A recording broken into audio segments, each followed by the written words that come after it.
Okay, we're going into miter saw. This right here you see is a 12-inch slider. Okay, why do we call it a 12-inch slider? Because right here is the reason why. This black knob over here on my right hand, all you gotta do is unlock it here. Okay, it should slide front and back. That's why we call it a 12-inch miter. The 12-inch is the blade. That's a 12-inch blade. Okay. Me, I prefer a 10-inch. Does the same work. Some people like the 12-inch. Me, it's heavy. This right here, just the machine itself is heavy. Now, if you look at this machine straight on, if you come and get the camera right here, this machine been through a lot of issues because you can tell this thing's been bent so many times because people don't know how to hold on to the wood when they're cutting this stuff. That's the main problem, that this stuff gets bent, break, jam up, wood gets stuck in there because people don't know how to control the wood. When we're going to cut this, I'll show you why. Now, going to the components, this right here has a separate stand for it. The wall. This setup, the miter itself is probably about $700, $600. The stand's probably about another 150 to 120. This yellow here tells you one thing: keep your hands away out of the yellow zone. Okay, this is hand-free zone right here. This right here is your locking system. This right here, you gotta push down before you rotate it, so you don't hear nothing, nice and smooth. But when you don't push down, you know what I'm saying, it should lock at these degrees. It should lock at 0, it should lock at 5, 10. It should lock at certain degrees, you know. So this red mark on this side right here tells you, on my side right here, this red mark tells you what degree you want it to be. Let's say you want it at 22 and a half. 22 and a half should automatically lock. See how it automatically lock? So if you want it at 20, let's go back to 20 here. You gotta push down to unlock it. Put that on 20. Then you press this down. Press the lever down. That should lock this. Now, this rotates to left to right. If you go to the right, it goes up to 50 degrees. If you go to the left, it goes up to 60 degrees. Left, it should cut at 57. Over here, that has the degree where it tilts the whole machine to the left. There's a do bevel. Anybody understand what do bevel is? Means that this lever right here, you guys see that's moving on the camera side, that unlocks it so you can go left to right. This is called do bevel. You can go this side too. Right now, I'm just gonna cut a regular 2x4. I'm just gonna cut a straight line down. So I'm putting it against back there, bring my blade down, I'm gonna start it up.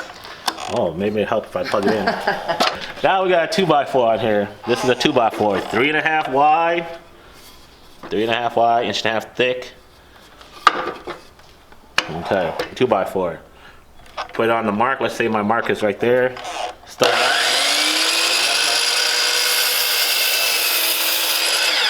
Wait till the blade stop before you bring it up.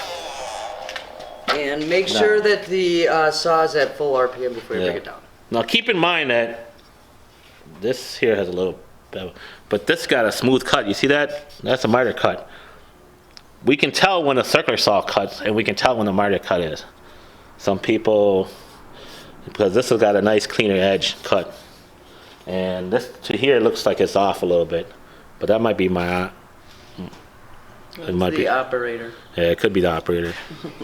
But otherwise, this is a straight cut. Now, if I was going to cut a 45 or 22.5 degrees, I just rotate it 22.5 degrees, and then I'll do the same thing. Put on my mark, bring my blade down, make sure I'm hitting the mark, bring it back up, start it up.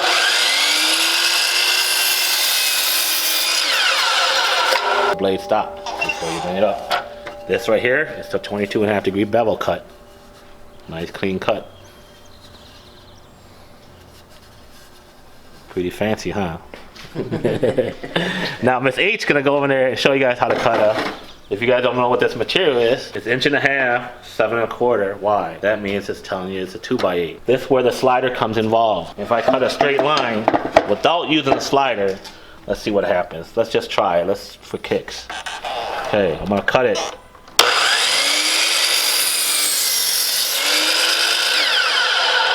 I'll board. get you a 2x12. My helper gave me a round board.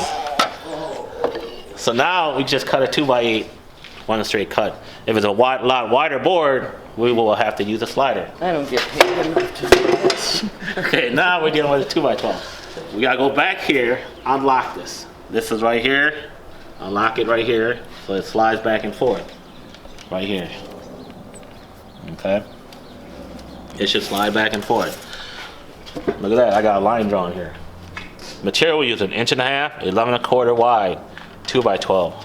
We want your hand to be back here, but we want you to be able to make sure you grip it so the board's not flopping around.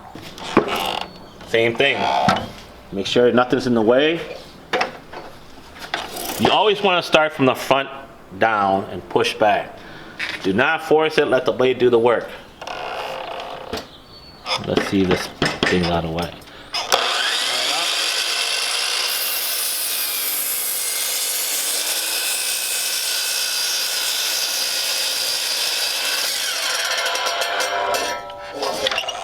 That's just how you use a slider. Start from the front, work your way back. 2 pieces. Okay? So that's a 2x12 slider we just cut. We can cut 2x4 like this, even up to 3. Well, let's just say 3. We don't want to go any further than that. But same thing. Bring it down slow, test out, make sure you line up on your mark.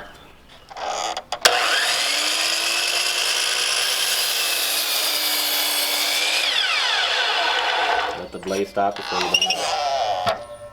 Mr. H wants me to do an angle with the bevel. You can cut it flat, whatever degree you want it to be. Let's just say we're gonna lock it right here. And we're gonna cut this right here. Make sure when you cut this, that this here is away, your guard here. Open it up, both sides. So if you don't do that right, that's what happens. People start cutting, they will wreck the blade, they'll wreck the machine, they'll wreck a lot of stuff. So same thing. Put on your mark, start it up.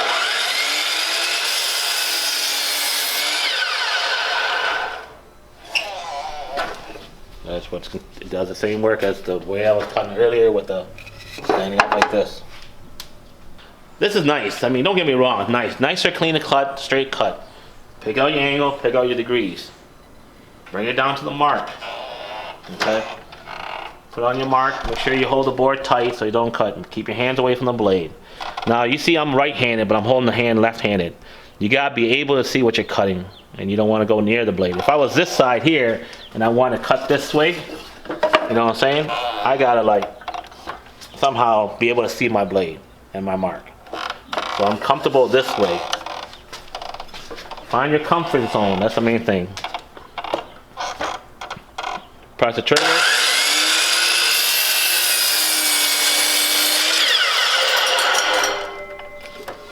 Compound miter cut.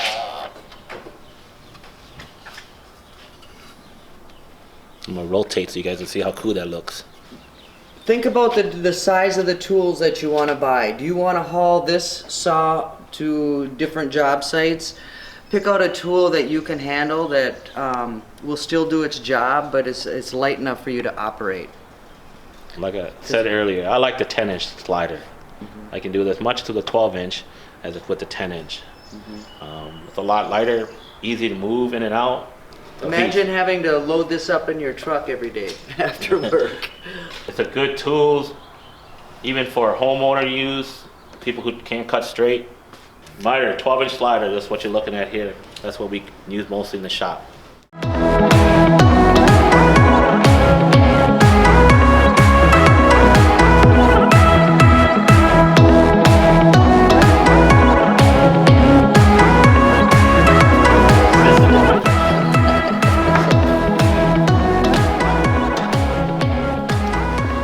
I think we're going to do some outtakes. That's what I think we're going to do. Now is we gonna got- make it. What about crossing over? This is what we see a lot of people doing with their strong hand holding the trigger. We don't want to see you doing this stuff right here with your hand across each other. That's a no. Cutting your arm off. Let's not go that route. We don't want that to happen. But this is what you don't want to see. My partner bumped me coming down. I got my arm out just in time. Just in time. Just in time. Make sure that you know surrounding around you. Make sure you know where your hands at all times. Tell you guys over and over. Tell you guys over and over. Tell you guys over and over. Not putting your hand where the blade's at. We're not here to watch you not put your hand where it's not supposed to be. Cut your finger. It'll cause a lot of damage. We don't want to see that happen.